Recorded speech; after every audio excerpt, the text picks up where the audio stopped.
Welcome back. It's the Stephen A. Smith Show. Dan Grass is sitting in for Stephen A. on ESPN Radio and ESPN News. And if you need seats to a game, download the Vivid Seats app and enter promo code CHAMPS at checkout to get 10% off your first order. Don't buy just any seat. Get a Vivid seat. Time to talk some football now with our ESPN NFL analyst, former GM in the NFL. He's Mike Tannenbaum, who's kind enough to give us some time here on this Tuesday afternoon. Mike, it's Dan Grass. Thanks for joining me. How are you? Hey, Dan, how you doing? Very, very good. And tonight, of course, everybody is anticipating seeing the Raiders on the premiere of Hard Knocks tonight. And you were the GM of the Jets back in 2010. And for my money, that was still the single best ever season of Hard Knocks. I think it was the highest rated one. Talk about, as someone who's an integral member of the team, what that whole experience is like and how it affects your normal day-to-day routine getting ready for the season. Yeah, well, I'll tell you, NFL Films does a great job. So we really, you try to go about your business as seamless as possible, which I know sounds a little crazy, but they're pros, and they really want you to do your job and kind of conduct business as you would ordinarily. With that said, we were in an unusual situation where we had a holdout with our best player, Darrelle Revis. So I'm happy for Mike Mayock, the GM of the Raiders, and John Gruden, that at least they're not dealing with their best player holding out on national TV. And it's funny you mentioned that, too, because I was going to get to that now with some very notable holdouts still in the NFL. Ezekiel Elliott, of course, with the Dallas Cowboys. And you mentioned the Revis situation, which was great for television, the way it all kind of played itself out. And then he finally came to an agreement in that final episode, the last scene of the series. But just take the cameras out of it here. As a general manager, put yourself in Jerry Jones' shoes right now. How would you be handling the Zeke Elliott situation, and when do you get to the point where you say, you know what, I think we might have to act here because we don't want to risk alienating one of our most important players? Yeah, I would take care of Dak Prescott first. He's a starting quarterback. He's done everything right, not only on the field but off the field. And, you know, Ezekiel Elliott has 2 years to go on his contract, and obviously he's played great, but I think sequencing is important, and the first player I would reward would be the starting quarterback, Dak Prescott. Now, is that because it's the quarterback position? We live in a quarterback world now in the NFL, or do you just discount the fact that he still has 2 more years left on his contract and take away the fact that he's a running back? Yeah, I think it's a combination of all those things. Again, you know, he's had some off-the-field hiccups, and those are not insignificant. So I take all those factors into account. He has 2 years to go on his contract. So I think he needs to be rewarded, but I think taking care of the quarterback is the first thing I would do. ESPN NFL analyst Mike Tannenbaum joining us here on the Stephen A. Smith Show. Dan Graca in for Stephen A. You certainly are well aware of Tom Brady. You spent your life in the AFC East and had many battles with the Patriots, of course, for a number of years there. Signs a contract extension. We know he gets a nice bump up here for 2019. But those are voidable years the next 2 seasons, so really nothing is assured of his time in Foxborough beyond this 2019 campaign. Do you think that there might be any sort of hesitation from Brady's standpoint that maybe he would even give consideration to playing someplace other than New England? Well, you know, you never know in our business, but I would be surprised just from a standpoint of, look, he's had a historic run with the Patriots. They've kind of been year to year, somewhat informally anyway, so while nothing would be shocking, I would be surprised if he played for anybody but New England. Are you surprised that he's doing this still at such a high level at 42 years of age? I mean, he burst onto the scene back in 2001. We're talking about almost 2 decades ago. And even when they ran off those 3 Super Bowls in 4 years, and you were still in the division, of course, with the Jets, hoping to finally surpass those guys, you probably never would have thought in a million years we'd be talking about 2019 and Brady still being at virtually the top of his game. Yeah, and I think that's because he's so smart. He knows where he's going with the ball before it's ever snapped. So he gets rid of the ball fast. They have a good offensive line. They protect him. So he's still playing, obviously, at a very high level. And it's his ability to process information goes a long way in keeping him healthy. Mike, you had experience back in 2009 when you guys drafted Mark Sanchez to eventually take over and be the franchise quarterback for the Jets. Now, a little bit different circumstance than what the Giants are going through right now with Daniel Jones because he's trying to supplant a 2-time Super Bowl MVP. You guys didn't have one of those in camp, but how do you think the Giants should operate here with Daniel Jones and picking the right spot when to insert him in place of a legend in Eli Manning? Well, I think the audience ultimately is the locker room. If Eli Manning is playing and they're winning, then that's really the task at hand. So they may have some really good depth there. I think Daniel Jones, obviously how he does in the preseason will be a factor. But, look, if Eli's starting and they're winning, then it would really be hard to pull him. And, look, Pat Shurmur, this is an important year for him. I promise you, he's not trying to get Daniel Jones ready for a new coach of the New York Giants in 2020. He's trying to win as many games as possible and keep his job. And that's the difference, really, from the way the league used to be, right, Mike? Because back in the day, you maybe were afforded a little bit more time to put your program in place. You were maybe given a little bit longer of a leash in your whole rebuilding process. Nowadays, I mean, we've seen coaches, general managers, whatnot, fired after one season. So it really is a year-to-year proposition. And that's why I guess teams aren't really afraid to maybe throw a rookie quarterback right into the fire there week one just to see what they have, because they might not be around that much longer if he doesn't work out. That's right. You go back a year ago, Steve Wilkes started Josh Rosen, Hugh Jackson started Sam Darnold, and Hugh Jackson started Baker Mayfield. All three no longer with us. So from that standpoint, you're exactly right. It's more of a year-to-year situation. And again, Jay Gruden with Dwayne Haskins or Pat Shurmur playing Daniel Jones, they're all going to play the quarterback that gives them the best chance to win this year. And it's not just a cliche. They're really going to play the guy that gives them the best chance to win, because it means good things for their job security. And as we evidenced, and you ran down the list, guys aren't given those opportunities as long as they were in the past. One of those rookie quarterbacks, though, this year, of course, the guy taken first overall in Kyler Murray. Cliff Kingsbury, a wild card coming in now, is a first-time head coach in the National Football League. What's your take right now on what's going on out there in Arizona, and do you have high expectations for this team in 2019? Well, I think it's going to be a work in progress, but if Cliff Kingsbury does well, it's going to change the entire hiring process, because a year ago he got fired from the Big 12. He was a USC offensive coordinator for 3 weeks, and he skipped a lot of steps. And I like Cliff. We hired him to be he was on our team in 2005 when I was with the Jets, put him on IR. You could tell that he wanted to be a coach, but if he does well, I mean, there's so many great coaches out there that have paid their dues for a long time, and to go from being let go of a Big 12 school to being a winning NFL head coach, in my opinion, is a heavy lift. But if he does well, it will make the 2020 NFL hiring season so interesting. You spend a lot of time in an NFL front office. You were responsible for hiring and firing coaches. If you were to undergo that process, starting a team, like you said, there's a lot of coaches, good, bad, assistants, college coaches, whatever, that paid their dues. And then this Cliff Kingsbury was kind of someone who came out of nowhere, a guy who was let go by Texas Tech there. Do you think that that would be an avenue that you were more inclined to go to when looking for the right candidate to be a head coach? Or would you maybe be more comfortable with a guy who has paid his dues, as you said? Well, I think at the end of the day, wherever they come from, it's about leadership. It's about leading men. So however that manifests itself, because I think there's a lot of really good college coaches that could make the change. I just think it's more of a standpoint of there's a lot of wisdom that needs to be learned. You look at the AFC North, and Mike Tomlin's never had a losing record in 12 seasons. John Harbaugh, an excellent coach, and Freddie Kitchens, who very well may be a good coach one day, was a running back coach this time a year ago. There's just these guys have a huge learning curve, and be it Cliff Kingsbury or Freddie Kitchens, they may turn out to be good coaches, but you're growing and learning in a very public venue.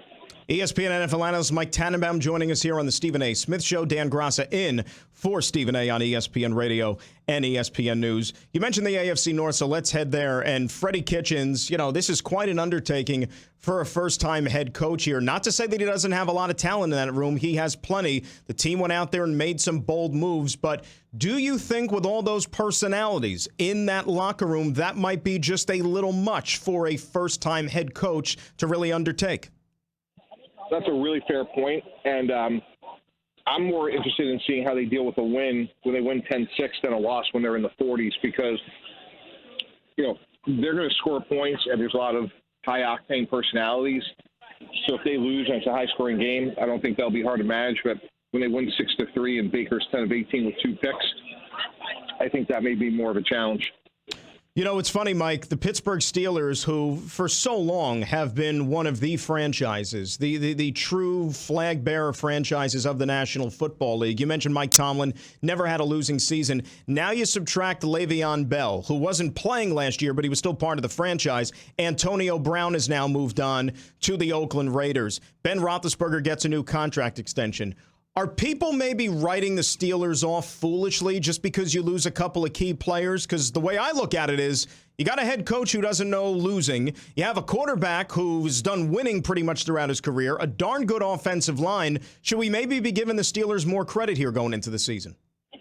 Yeah, I think that's a really good point. Look, it's not like anyone's going to serve them up and just hand them, a free slice of pizza here. They got to earn it. But with that said, maybe they'll talk about, Smith-Schuster in the fall. They may talk about James Washington just in terms of they've done a remarkable job year in and year out of replacing players. And I think that's a really fair point. I think they'll be in it at the end. Again, they got to earn it. So Mike Tomlin's one of the game's finest. You know, Lamar Jackson burst onto the scene last year in Baltimore, and there was a lot of debate as to whether or not that type of offense, that type of system with this type of quarterback was going to be sustainable for the long run. And it's a guy who normally is going to be making plays with his legs and getting him outside the pocket and that sort of thing. But could that hold up over a period of time from just a durability standpoint? Do you have concerns now that this is clearly Lamar Jackson's offense with Baltimore? I think that's a really fair point. It's going to be interesting to see if he could play 16 games. I'm fascinated to watch what John Harbaugh and Greg Roman does with that new look Raven offense, playing two tight ends so much, moving them around, getting the ball to Hollywood Brown behind the line of scrimmage.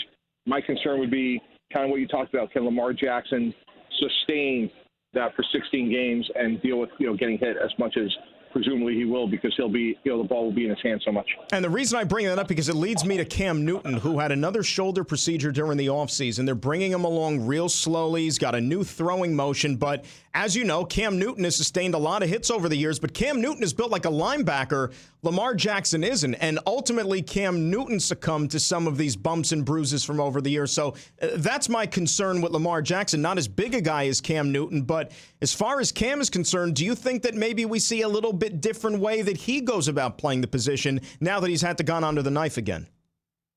Yeah, Dan, I agree with that. I think he has to learn when to throw the ball away. Punting's a great play. Hey, if it's 3rd and 6 and the game's on the line in the fourth quarter, sure, you're going to want to maybe extend yourself to get a first down. But I think playing smarter to live to fight another day, that's part of being an NFL quarterback, and he just has to be really careful. The Atlanta Falcons, a team that maybe didn't get to where they wanted to last year. They decided to make wholesale changes with the coaching staff, new coordinators. Dan Quinn going to take an active role here in the defense. A lot of talent with that football team. What are your thoughts on the Falcons heading into this season? I like them, and I don't think any team was more impacted than they were in terms of injuries a year ago than the Atlanta Falcons. Sometimes we talk about how many guys were hurt, but I think when you look at them, Dan, it's really about the quality. They lost a lot of frontline guys, most notably Deion Jones. So not only have they revamped their coaching staff, just getting back to Devontae Freeman's of the world, Keanu O'Neal, I think they're going to be a much improved team.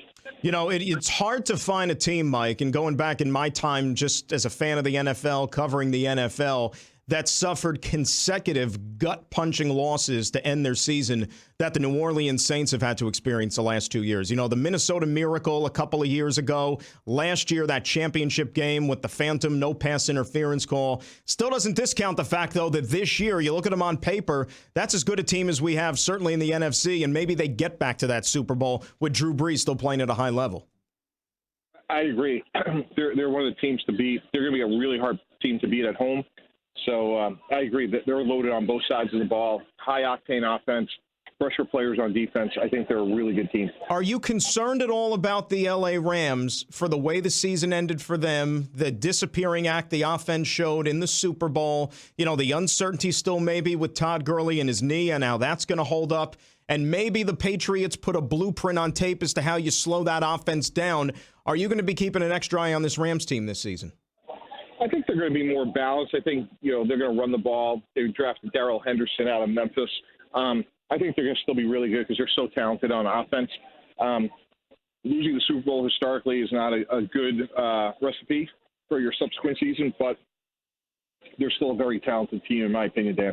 ESPN NFL analyst Mike Tannenbaum joining us here on the Stephen A. Smith Show. Dan Grassa sitting in for Stephen A. on ESPN Radio. Patriots have been the class of the AFC East for the last better part of 2 decades here. The Jets go out there and make some bold moves in the offseason. New coach, new general manager, spent a lot of money in free agency, and now year 2 of Sam Darnold. And Joe Douglas, the new GM, just made a couple of moves in the last few days to fortify that offensive line, protect the investment in Sam Darnold here.